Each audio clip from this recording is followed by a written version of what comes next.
अकेले के वश की बात नहीं है। महाभारत की कथा इतनी विशाल, इतनी गहरी है कि इसे लिखने में युगों लग सकते हैं। मैं इसे किसके साथ पूरा करूं? कौन मेरी सहायता करेगा? यह केवल एक कथा नहीं, बल्कि युगों युगों तक मानवता के लिए एक मार्गदर्शक होगी।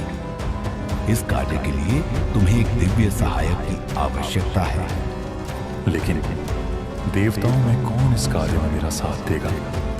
कौन इतना समर्थ है कि मेरी गति को समझ सके और इस महाकाव्य को सजीव कर सके? व्यास, तुम्हें गणपति से सहायता लेनी चाहिए। वे न केवल ज्ञान और विवेक के प्रतीक हैं, बल्कि उनका धैर्य और बुद्धिमत्ता इस कार्य को पूर्ण करने में तुम्हारे लिए अमूल्य सिद्ध होगा। गणेश, क्या वे इस कार्य में मेरी सहायता करेंगे? क्या मैं उनके योग्य हूं? गणपति करुणा के सागर है। वे तुम्हारी भक्ति और संकल्प को देखेंगे। उनकी शरण में जाओ और अपनी विनम्र प्रार्थना से उन्हें इस कार्य के लिए मनाओ। यदि गणेश ही मेरी सहायता कर सकते हैं तो मैं उनके पास जाऊंगा, चाहे बर्फीले पर्वत हों या दुर्गम मार्ग। मैं उन्हें ढूंढने के लिए हर प्रयास करूंगा।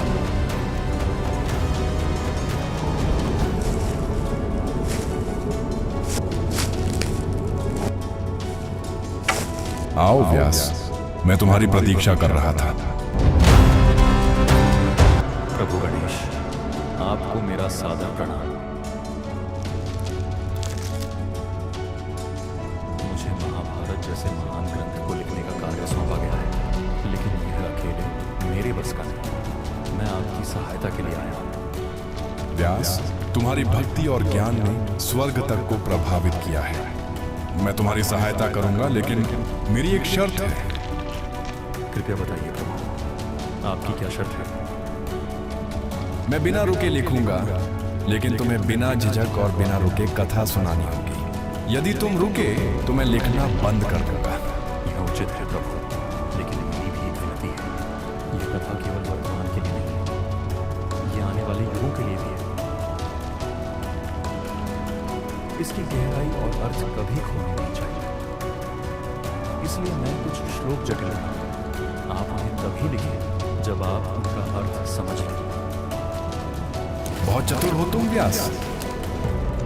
मुझे यह शर्त भी स्वीकार है। आओ व्यास।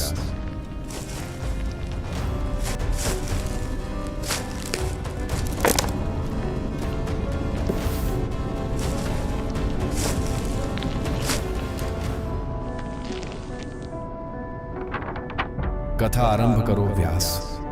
नारायणं नमस्कृत्य नरं चैव नरोत्तमं देवीं सरस्वतीं चैव ततो जयम् उदीर्ये।